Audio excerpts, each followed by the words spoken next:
Olá para todo mundo, vamos dar prosseguimento então aos nossos assuntos, aos nossos estudos aqui. Hoje nós falaremos sobre as rochas, sobre os tipos de rochas que nós podemos encontrar. Basicamente, pessoal, rochas são agregados de um ou mais minerais e nós vamos classificá-las de acordo com o processo de formação que essa rocha sofreu, que essa rocha passou. Então, se ela se origina da solidificação do magma, e o próprio nome já diz, magma, é magmática. Se solidifica lá no interior da Terra, né, na litosfera, é magmática intrusiva plutônica. Se solidifica aqui fora, quando esse magma é expelido, e quando ele é expelido ele vira lava, né? A denominação certa é lava. Aqui fora ela vira rocha magmática extrusiva ou vulcânica, um tipo de rocha. O outro modelo de rocha são as rochas metamórficas, rochas que vão passar por um processo de metamorfose, ou seja, o processo de transformação. Esse processo de transformação ele é oriundo das diferenças da temperatura e pressão que existe, que essa rocha vai passar. E o outro grupo de rochas são as rochas sedimentares, que, como o próprio nome já diz, vão se originar através da deposição de sedimentos em uma área. Então, em linhas gerais, a explicação poderia ficar só por aqui, mas nós vamos aprofundar, porque nós vamos rever algumas palavras, alguns conceitos que já foram estudados. Então, nós vamos dar uma aprofundada agora. Rocha é um agregado sólido que ocorre naturalmente e é constituído por um ou por mais minerais ou mineraloides. Os materiais que compõem as rochas são chamados de minerais, ao contrário da matéria orgânica, que compõe os seres vivos, como carboidrato, lipídio e proteínas. Nas temperaturas usuais, que prevalecem na superfície da Terra, as rochas são sólidas. No entanto, em temperaturas mais altas, elas podem ser líquidas, como a lava de um vulcão. E aí volto a falar, chegou aqui na superfície, extravasou, é lava. Se estiver no interior da Terra, é magma. A forma e os tipos de minerais que compõem as rochas interferem diretamente em sua estrutura, que é o aspecto geral externo, em sua textura, que é referente à composição. Tanto as rochas quanto os minerais podem ter valor comercial. Se tiver valor comercial, nós vamos chamar de minérios. Portanto, sempre que se fala em minério, as rochas são rochas ou minerais a qual o ser humano pode extrair algum valor. São exemplos de minérios: ouro, ferro, cobre, diamante, entre outros. Vamos agora à definição de minerais. São substâncias encontradas na natureza, formados por uma composição química equilibrada, resultante de milhões de anos. Aí, quando falamos de milhões de anos, lembramos aí da tabela das eras geológicas. De processos inorgânicos. Quais são os processos inorgânicos? A ação do calor, pressão e etc. Todos os minerais são sólidos. Exemplo, feldespato, mica e quartzo. A água, apesar de ter fonte mineral, não é um minério, assim como o mercúrio, que é líquido em temperatura ambiente. Definição de mineraloides. É a designação dada a materiais de origem geológica que apresentem características semelhantes às dos minerais, mas tem uma diferença, né? Mas não sejam cristalinos, ou quando sejam, não tenham uma composição química suficiente, uniforme, quer dizer, suficientemente igual, para poderem ser considerados um mineral específico. Substâncias produzidas pelo homem ou qualquer outro ser vivo que tenha características de minerais também podem ser chamadas de mineraloides. Exemplo, gelo, que criamos na geladeira, a concha de um molusco, por exemplo. Vamos para a classificação das rochas. Elas podem ser classificadas de acordo com a sua composição química, com a sua estrutura ou com a sua textura. De acordo com a sua estrutura, de acordo com a sua textura. Sendo mais comum classificá-las de acordo com os processos de formação, que foi a primeira coisa que eu falei na abertura da aula. Sendo assim, nós temos as rochas magmáticas, que também podem ser chamadas de rochas ígneas, as rochas metamórficas e as rochas sedimentares. E aqui nós temos um exemplo de magmática: o granito, o metamórfica mica-xisto e rocha sedimentar conglomerado. Mais importante que você decorar a rocha e o que ela é você entender o processo de formação. Porque você entendendo o processo de formação, você pode julgar que tipo que é aquela rocha. Primeira que nós vamos estudar aqui, as rochas ígneas, significa fogo, rochas magmáticas. Como o próprio nome já diz, surge através do resfriamento e solidificação do magma terrestre. Se é no interior, é magma, se aqui fora é lava. Se o resfriamento ocorrer abaixo da superfície do interior, vamos dar o nome de rochas intrusivas, plutônicas. Se o resfriamento ocorre aqui no exterior, rochas extrusivas, quer dizer fora, externo, ou vulcânicas. Aqui nós temos alguns exemplos de rochas ígneas ou magmáticas. Feldespato, granito, diorito, todas elas são intrusivas. Riolito, andesito e basalto, todas elas são extrusivas, ou seja, todas elas se formaram com a solidificação da lava aqui na superfície. As três primeiras com a solidificação do magma no interior da Terra, na camada mais abaixo aqui. Nós temos também o basalto, andesito, riolito, gabbro, diorito e granito. São os exemplos para vocês se familiarizando com o nome. Então, as rochas intrusivas ou plutônicas. O resfriamento ocorre abaixo da Terra. O processo de solidificação no interior da Terra, pessoal, é muito lento. Então, isso dá tempo para os minerais que compõem as rochas, dá tempo deles se agregarem, formando grandes cristais em sua composição. Se é grandes cristais, então nós podemos falar que a visão, que a nossa observação dos cristais pode ser macroscópica, visível a olho nu. Só aparecem no relevo quando outras rochas ou outros solos que as encobrem são erodidos e removidos pelos agentes de modelagem do relevo, e nós já estudamos, sabemos que os agentes exógenos, as forças exógenas são as que modelam o relevo, como água, vento e etc. Quando isso acontece, chamamos de afloramentos. Agora vamos para o exemplo das rochas extrusivas ou vulcânicas. Como o próprio nome já diz, extrusiva acontece aqui no exterior, na superfície. A solidificação aqui fora é muito mais rápida. Esse magma, ao sair, vira lava, em contato com a atmosfera, ele se solidifica muito mais rápido. Então, não dá tempo de agregação dos minerais, resultando em rochas mais granuladas, com minerais pequenos e bem distribuídos.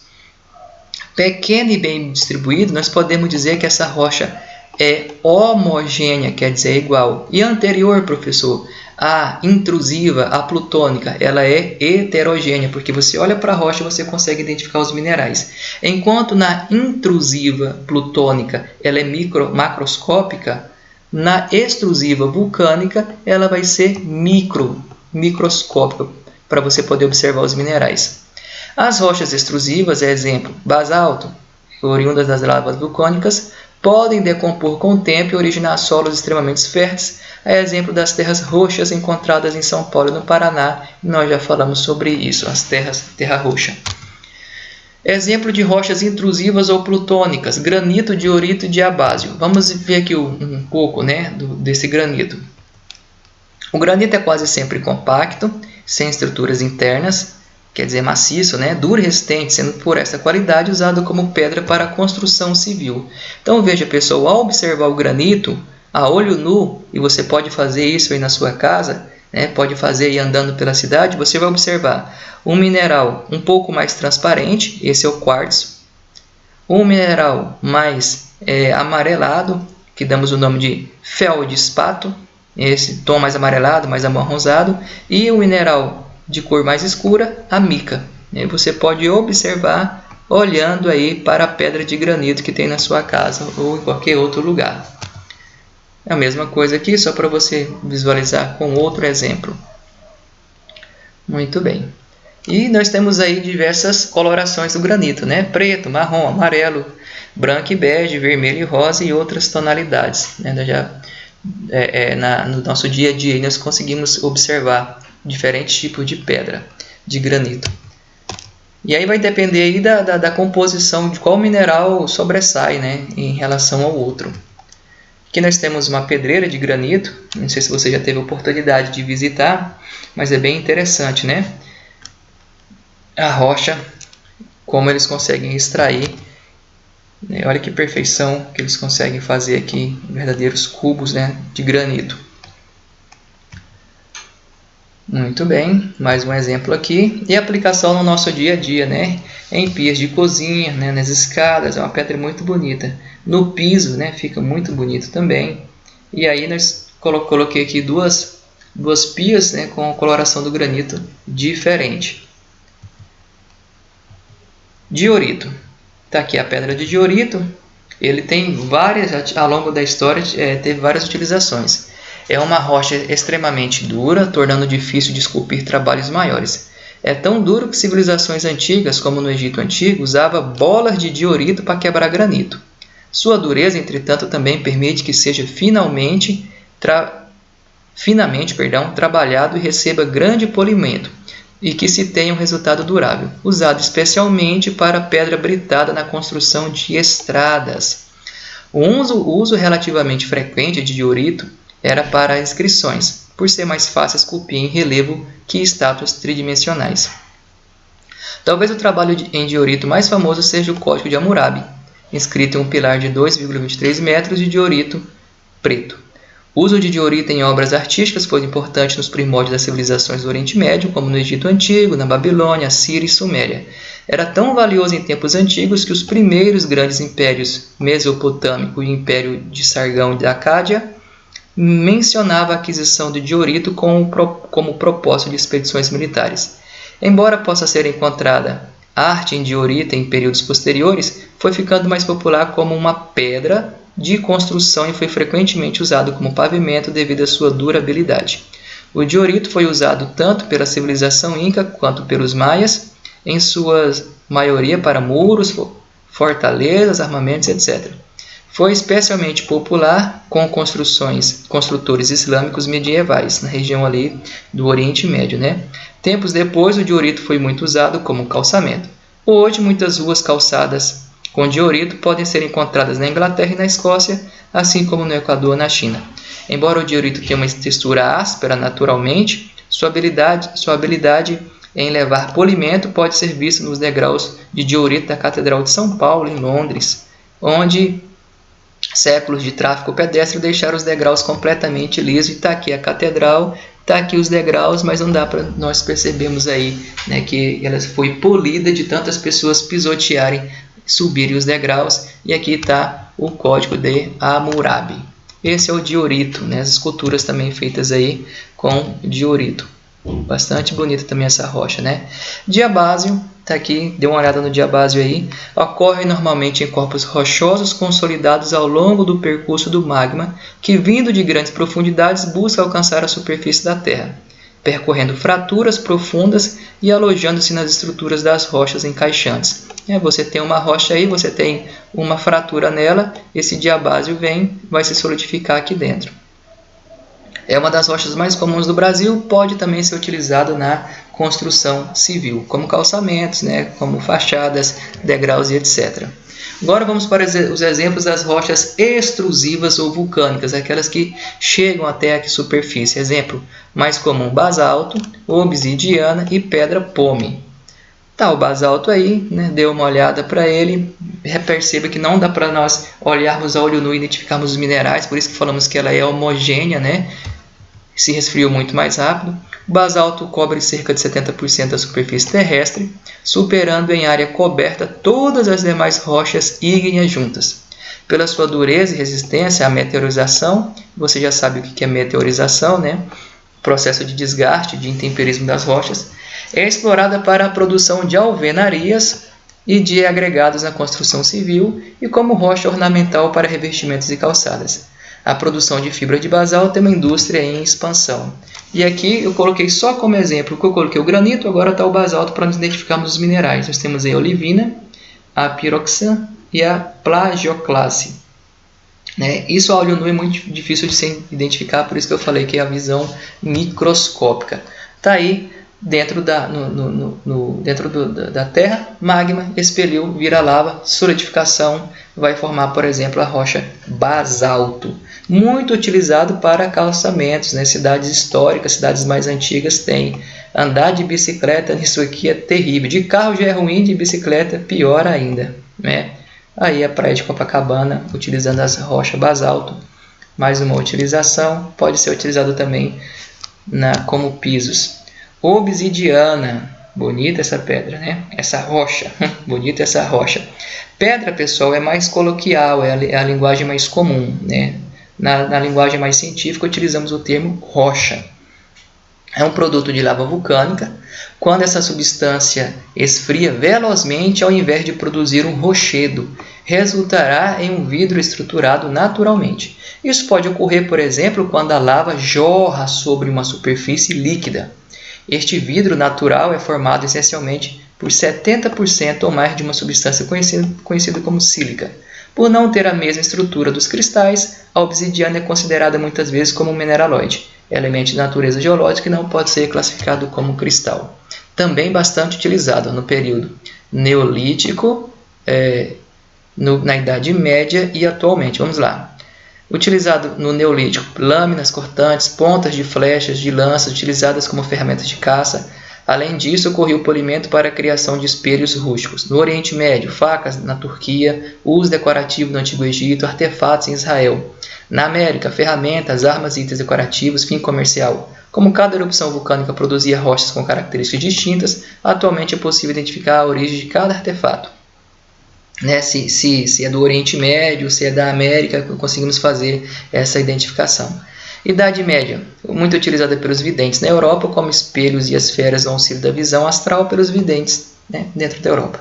Atualmente, muito utilizado na medicina moderna, porque as lâminas feitas deste material apresentam cortes mais finos, que causam menos danos ao tecido corporal, diminuindo o tempo de recuperação por feridas cirúrgicas. Outro uso comum é o de caráter espiritual, tendo em vista que muitos acreditam que de tirar pessoas da sua zona de conforto. Além disso, equilibra energias do corpo, limpa os bloqueios do subconsciente, purifica toda e qualquer negatividade de ambientes em que se está ou que se esteja presente. Né? Legal, a escultura da obsidiana e também as lanchas feitas e utilizado também de maneira como adorno, né? E para afastar energias negativas. Pedra pome. Pedra pome, a maioria conhece, principalmente as meninas aí, né, que fazem aí o asseio dos pés, né, faz a limpeza aí. Formada quando a lava superaquecida é altamente pressurizada, é violentamente ejetada de um vulcão. A configuração espumosa da pedra pomes, incomum entre as rochas, resulta da ocorrência de um de um rápido arrefecimento, quer dizer, resfriamento, e de uma rápida despressurização dos materiais ejetados. Utilização: construção civil, com material de aterro ou preenchimento, argamassa ou isolantes térmicos, bloco de cimento, utilizada como abrasivo em cosmético para aumentar o poder de limpeza de sabões e detergentes, e como material base de produtos esfoliantes da pele. E aqui, só para poder exemplificar aquela primeira explicação, quando esse magma se solidifica no interior da Terra, dá origem ao granito. Quando ele é expelido e se solidifica aqui fora, dá origem ao basalto. Agora vamos para as rochas que sofrem um processo de transformação, de metamorfose. Formadas através da deformação de outras rochas, podem ser magmáticas, sedimentar ou até mesmo outras metamórficas, tá? Devido às alterações das condições ambientais de temperatura, como eu falei, e pressão. O metamorfismo é o conjunto de transformações pelas quais as rochas sofrem sob condições de pressão e temperaturas diferentes das de suas formações. O metamorfismo pode variar de extensão, profundidade e grau, de acordo com o ambiente da crosta.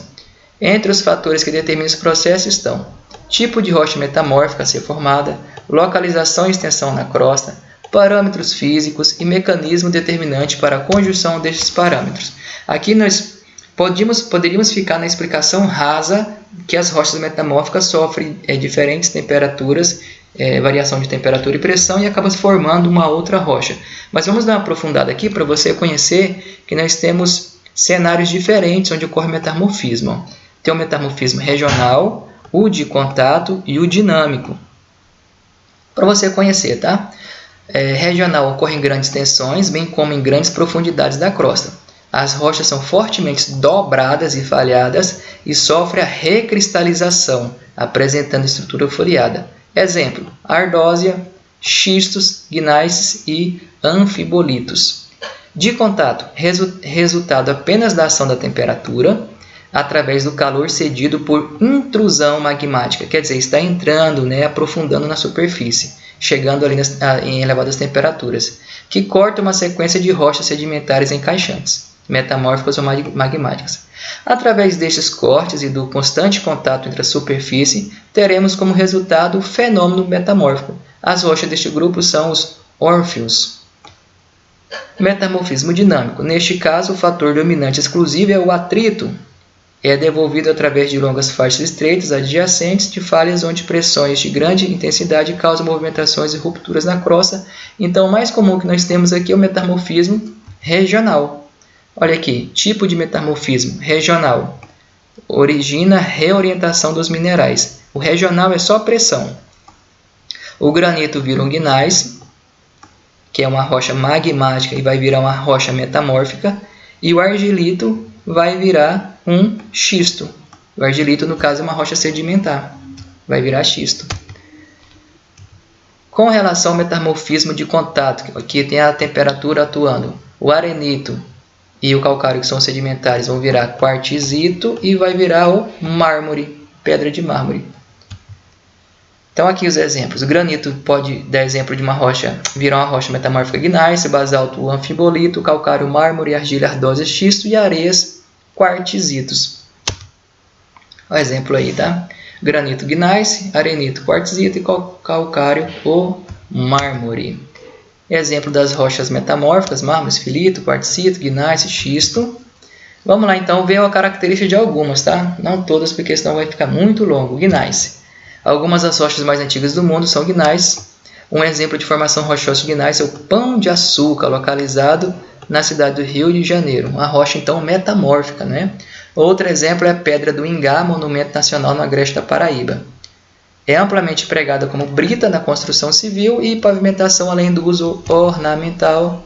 Está aqui a Pedra do Ingá, que é um monumento nacional na Paraíba, e o Pão de Açúcar, que é uma rocha metamórfica gneiss, composição. Anfibolito, só para te mostrar, não busquei nenhum exemplo. Vamos para o mármore, que é um dos mais conhecidos também. É uma rocha metamórfica proveniente do calcário. E dependendo da composição de seus minerais, pode apresentar variadas cores, como rósea, branca, esverdeada ou preta. Dentre esses minérios está a mica, que você já sabe que é aquela mais escura, o feldespato, que é aquele mais amarelado, amarronzado, entre outros. Usado em decorações, na confecção de objetos ornamentais, esculturas. A famosa estátua de Vênus de Milo foi esculpida em mármore no século II a.C. O mármore pode ainda ser usado em construções civis, na fabricação de objetos para uso domiciliar, como pias, mesas e pisa. Em nosso país, as maiores concentrações de mármore estão no Espírito Santo, sendo este também o maior produtor de rochas ornamentais. Está aí o mármore como rocha ornamental e como sendo esculpido, virando a estátua de Vênus. E utilizado também dentro das residências, para todos os tipos. A ardósia ou xisto, formada pela transformação da argila sob pressão e temperatura, endurecida em filas lamelas. De baixo grau metamórfico, a ardósia é formada sob as menores pressões e temperaturas dentre as rochas metamórficas. O estado de Minas Gerais responde por 95% da produção de ardósia do Brasil. Pode ser utilizado em pavimento, fachada, tampas de laboratório, decorações interiores e exteriores. Folhas finas de ardósia preta ou cinza escuro eram o material mais usado na produção de quadros negros e lousa. Hoje em dia, com o surgimento dos materiais mais adequados, a ardósia deixou de ser usada para esse propósito. Está aí uma pedra de ardósia, está aí as construções aqui na Alemanha, usando o telhado feito de ardósia. Pode ser utilizado também como piso, você já pode ter visto aí, a ardósia. Agora você sabe que é uma rocha metamórfica. Quartzito, mais uma rocha metamórfica. É uma rocha metamórfica cujo componente principal é o quartzo. E aí você já viu, né, o quartzo identificou a coloração dele, mais de 75 gramas de ordem de grandeza, utilizado como fonte de materiais para tijolos e refratários de sílica, usada na siderurgia para preparo do leito de fusão, dos altos fornos, rocha ornamental utilizada de diferentes maneiras, rústica, talhada, polida, etc. Está aí na construção também, fica muito bonito, né? Muito bem, vamos para o próximo tipo de rocha agora, que são as sedimentares. Formam-se na superfície terrestre. Atenção, hein? Na superfície terrestre. Pois seu surgimento está diretamente relacionado à ação dos agentes exógenos de transformação de relevo, o intemperismo e erosão, né, pessoal? Quando as rochas passam por processos erosivos como a ação da água e dos ventos, elas despedaçam em várias partículas denominadas sedimentos, a exemplo das areias das praias. Que a areia da praia são vários sedimentos, né? São vários sedimentos ali. São várias rochas fragmentadas. Esses sedimentos, por sua vez, são depositados em regiões mais baixas do relevo e, conforme vão se aglomerando, podem se unir e formar novas rochas chamadas de sedimentares. O processo de formação leva milhares de anos para ocorrer e consolida-se quando o peso e a pressão exercido pela camada superior de sedimento é grande ou são grandes o suficiente para dar origem a rochas nas proporções mais inferiores. É o processo que vai aí estratificando, solidificando. Tal processo de constituição favorece a formação de fósseis. O que mais cai em vestibular é perguntando que tipo de rocha podemos encontrar os fósseis. Rocha sedimentar, pessoal, ou bacias sedimentares, se for estrutura geológica, pois muitas vezes essas camadas de sedimentos são depositadas em conjunto com o resto de animais e plantas que, dependendo da condição de temperatura e pressão, podem se manter conservados por muito tempo. As rochas sedimentares apresentam 5% do volume da crosta terrestre, cobrindo 75% da superfície. São poucas em profundidade, mas muito na superfície. Existem também dois tipos de rocha sedimentar, as moles, como areia e siltes, e as sólidas, como arenita e calcário. A união das pequenas partículas que formam as rochas sedimentares podem se manifestar em duas etapas. Isso aqui é para conhecimento também, tá, pessoal? Para conhecimento. Sedimentogênese e diagênese. Sedimentogênese ocorre através da sucessão dos processos de meteorização, erosão, transporte e sedimentação. Sedimentogênese e sedimentação. Diagênese ocorre após a primeira etapa e engloba uma série de processos químicos. Ela se manifesta a partir do processo de compactação e cimentação. A compactação ocorre quando várias camadas de sedimentos vão sendo depositadas umas sobre as outras. Assim, o peso e a pressão, o peso e a pressão exercidos sobre as camadas mais inferiores agem no sentido de compactar as partículas de rochas então dispersas.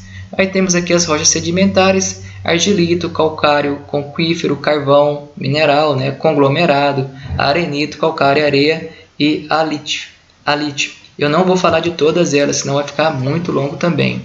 As rochas sedimentares podem ser divididas em três tipos. Isso aqui é interessante você saber. Não é só para conhecimento, não. Geralmente eles é cobrado em questões, tá?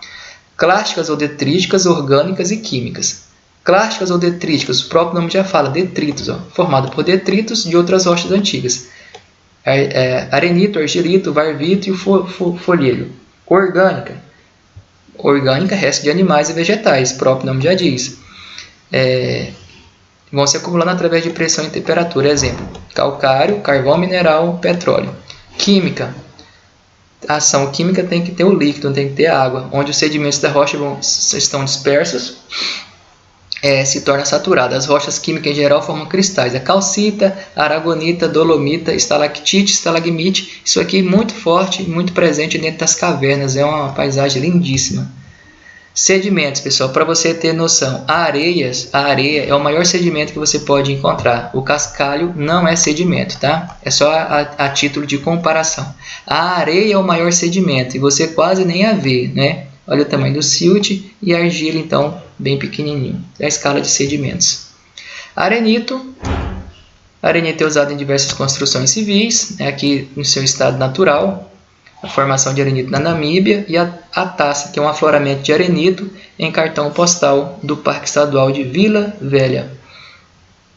Isso aqui ao longo de milhões de anos foi desgastado, né, e sobrou só essa. Nós vimos essa imagem aqui na erosão eólica, né? Isso mesmo. Arenito ainda, com o piso fica bem bonito, né? Bem bonito mesmo. Aqui podemos falar até da erosão eólica, já mostramos algumas dessas imagens. O arco delicado deve em suas formas ao modo como a gravidade reforça a união entre os grãos, dificultando a erosão. Agora vamos para o calcário. Produção de cimento, produção de cal, correção de pH do solo, agricultura, fundente, metalurgia, fabricação de vidro como pedra ornamental, adubação química. Essa é a utilização do calcário. E estalactite e estalagmite, formação dentro das cavernas, milhões de anos para se formar.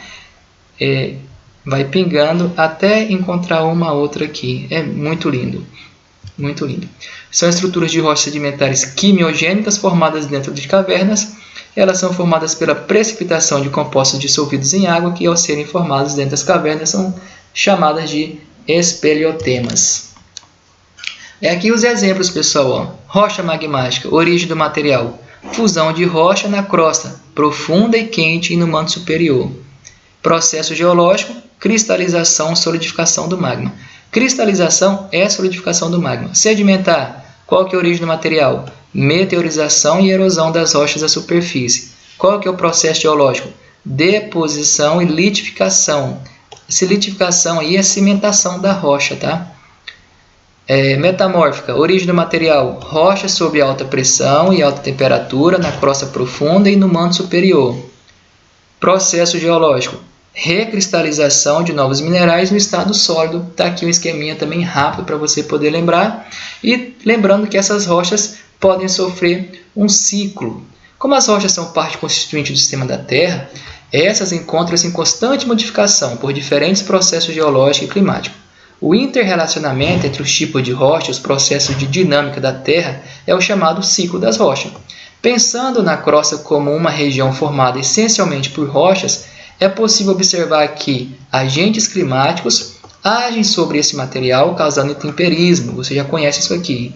Ou seja, alteração da característica física e química da rocha exposta, formando o chamado manto de intemperismo. Na parte superior deste, formam-se os solos pelo processo denominado pedogênese, que é o nosso próximo assunto, a formação dos solos, processo de pedogênese. O manto de intemperismo pode ser afetado pela erosão, ou seja, o deslocamento ou transporte dos materiais, levando este para uma bacia de sedimentação, onde o material pode ser compactado, litificado, lembra? E transformando em uma rocha sedimentar pelo processo de litificação. Uma rocha sedimentar, assim como qualquer tipo de rocha, uma vez colocada em ambiente de pressão e temperatura distinto naquele de sua origem, pode sofrer o quê? Metamorfismo, quer dizer, a transformação. Se as condições de pressão e temperatura são muito extremas e ultrapassam o ponto de fusão dos minerais constituindo as rochas, podem ser parcialmente ou totalmente fundidas. A fusão das rochas gera material magmático que, após solidificação, gera rochas ígneas. Todas as rochas, atenção, todas as rochas ígneas, metamórficas e sedimentares estão sujeitas ao intemperismo, à erosão e ao metamorfismo, e em caso extremo de metamorfismo, a fusão, encerrando assim o ciclo da rocha, quer dizer, fusão, volta lá para o magma e vira esse material pastoso. Está aqui o exemplo de tudo que foi lido, que as rochas passam por um processo de transformação. Eu gosto muito desse aqui, olha a rocha ígnea ou magmática, está aqui o maçarico, então ígnea aqui o fogo, derreteu, né?